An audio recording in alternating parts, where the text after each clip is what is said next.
সামনে অসীম জলরাশি। প্রতি মুহূর্তে অশান্ত ঢেউ আছড়ে পড়ছে বিস্তীর্ণ বালুচরে।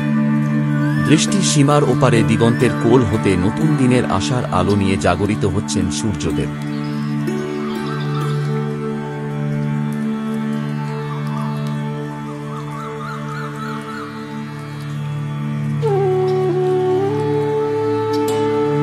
ওল্ড দীঘার মোহনায় বঙ্গোপসাগর ও মোহনা নদীর সঙ্গমস্থলে দাঁড়িয়ে দেখা সূর্যোদয়।